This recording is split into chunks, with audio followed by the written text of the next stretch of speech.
Hey guys, welcome back to my channel. So today's video, as you can tell by the title, is going to be another comeback review.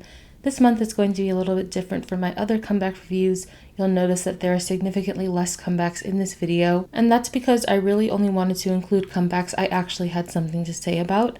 I noticed in my other videos that there were a lot of comebacks that I would only have like 3 to 5 sentences written about, and I just don't want to include comebacks that I don't really have an opinion on. So I selected a handful of comebacks from the month of March that I'm going to talk about. Once again, as always, and as I just said, every single release from this month will not be included in this video. It would literally be impossible for me to talk about every single one. And as usual, this video is not just exclusive to Korean comebacks. Pre-releases, debuts, and Japanese releases are all fair game. Now that that's clear, let's get into the video. First up is On the Ground by Rosa. There are a lot of mixed feelings about this song going around. People either love it or hate it. I expected a lot of passionate feelings knowing Blinks and just Rosa stans in general, so be gentle with me while I voice my thoughts on this song. I did not like this song at all. I didn't like the chorus, it felt empty and awkward, and my biggest problem with this song is that it wasn't title track material at all. It also didn't need choreography, and the plethora of backup dancers that were on stage with Rosé are clear overcompensation to make up for the bad choreography. The more people on stage, the more flashy and cool the choreography is supposed to look, but there's nothing that could have saved this choreo because this song wasn't meant to have a dance to go along with it. I was underwhelmed by this, and even though I didn't really like it when it was released, I think Solo is a great example of what Rosé should have been given for her solo debut. Since Rosé is both the main vocal and lead dancer, I feel like YG couldn't decide between a ballad or a dance-based track, so they tried to go with both, but it ended up being a bad mashup. As for Gone, I felt like it was a much better song and it suited her much more. I don't think it's title track material, but it was just a better song overall. Out of a 10, I give her debut a 4. Next up is Run by seulrene. This song was disappointing to say the least. I usually don't mind a homemade feel to a music video, but knowing Cube, the reason this video is so low quality isn't because they wanted to have a more intimate feeling music video, but probably because they couldn't be bothered to spend more than $20 on a music video for any of the CLC members. This also didn't feel like a solo debut at all.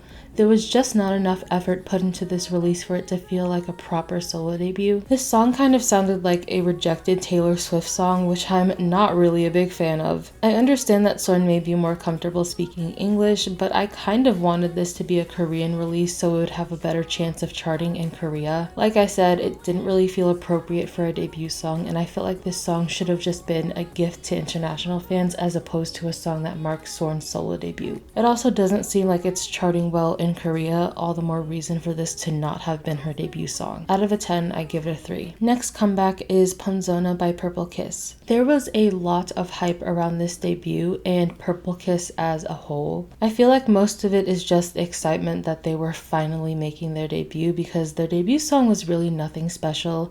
The rapping was unnecessary and I did not like the dance break. This song felt like it was trying to be different while simultaneously trying to follow 4th gen trends, and I found myself turned off for that reason. However, though I didn't really like the execution of this song, I liked that it wasn't a heavily dance-based track similar to a lot of 4th gen groups, and I liked that they had a chance to actually sing and not just dance or rap. As for the album, it was average. I was happy to see a 4th gen group debut with more than 3 songs so we can get a taste of what their music will look like in the future. I wasn't really a huge fan of this album though, but it feels like a lot of care and effort was put into it.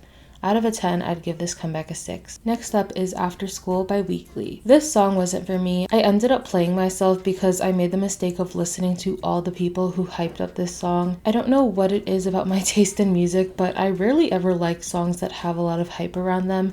I didn't like whatever that rap was after the first chorus. I pray we never hear anything like it from Weekly again. I did, however, like the choreo. As for the album, it was nothing special to me. I didn't find myself liking any of the songs. However, I can see why other people would like their music. But with Weekly, this comeback has brought forward a concern for me. I worry about Weekly stunting themselves in the future due to their schoolgirl concept. I think it works well for them right now, seeing as most of the members are high schoolers or at the very least just graduated high school. But in the future, when all of the girls are grown up and it's no longer cute to sing songs about running through your high school hallways as a 24-year-old, I'm concerned that the image that they've built up during their earlier years might work against them. Then again, I may be speaking too soon, but so far it looks like their company is really going to push the schoolgirl/teen concept for them. Let's just hope that when the time comes and they grow out of their current concept, they can make a smooth transition. Out of a 10, I give this comeback a 5. Next up is Lilac by IU. I have mixed feelings about this comeback. I like the song Lilac as a title track. It was simple, catchy, and IU really got a chance to show off her skills with expression as a singer. I feel like we take simple yet catchy songs in K-pop for granted. While I do sometimes believe that things can be generic, I really like the simplicity of this song. It's uncomplicated and addictive, and I feel like I'll definitely be coming back to this song in the future. As for the album, there were songs that I liked, but I feel like IU has the tendency to really feed into Korea's love for ballads. And while I don't think ballads are bad, I just think that there are only so many ballads you can release before they begin to blend together. One thing I love about IU is her willingness to experiment, and I really would love to see less ballads from her in the future. But as for my favorite songs on the album, I liked Flu, Coin, Troll, and Uppo. Overall, even though I found some of the songs on the album a little bit disappointing, I like this comeback, and as always, I see IU being a strong contender for both Song and Album of the Year when we get to award shows later this year. Out of a 10, I'd give it a 7. And the last comeback is Unnatural by Woju Sonyo. Everything about this comeback felt like an IZ*ONE ripoff, and just to be clear, I'm not trying to accuse Woju Sonyo of plagiarism, but everything about this song just gave me an IZ*ONE vibe. The structure of the song, like the build up to the chorus, the way they say the title in the chorus, the outfits, the way the music video was shot, the choreography, just everything about it reminded me of something IZ*ONE's producers would have sitting around in their drafts. I really liked EXI's rap though. She eats every single time, and she's definitely one of the best female rappers in K-pop. As for the album, this album really made me think. This album is the stereotypical K-pop mini album. 6 songs in total, the catchy dance-based B-side they promote alongside with the title track, the 3 songs in between which could be of varying genres, and the obligatory ballad. This really made me think about how ballads are seen as an absolute necessity in K-pop and how unnecessary they can be. I'll probably get into a deeper conversation about this over on Patreon, but back to the album itself.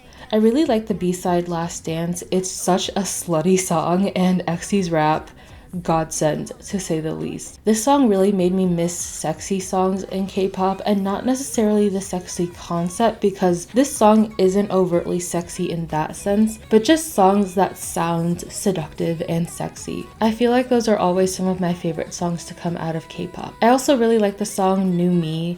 I really like the synth pop they had going on, and I was happy to see it in this album. But overall, I give this comeback a 6 out of 10. So those are all the comebacks I have to talk about this month. But before I let you guys go, I wanted to give an update on what's going to happen to these videos in the future. I said it on a live stream earlier this week, but I'm thinking that I'm not going to continue doing comeback reviews, at least not on my YouTube channel. These videos are a lot of work, and I'm essentially working throughout the entire month on these videos, and they don't get nearly as many views as the other content on my channel. I also don't monetize these videos for copyright reasons. Overall, there's a lot of work going into these videos, and I see little to no payoff. I might make these videos exclusively for those of you pledged to my Patreon. I know there are some of you who really enjoyed these videos, but I want to focus on making content that the majority of my subscribers are actually interested in, and I can't just focus on the minority. So yeah, I just wanted to give you all an update.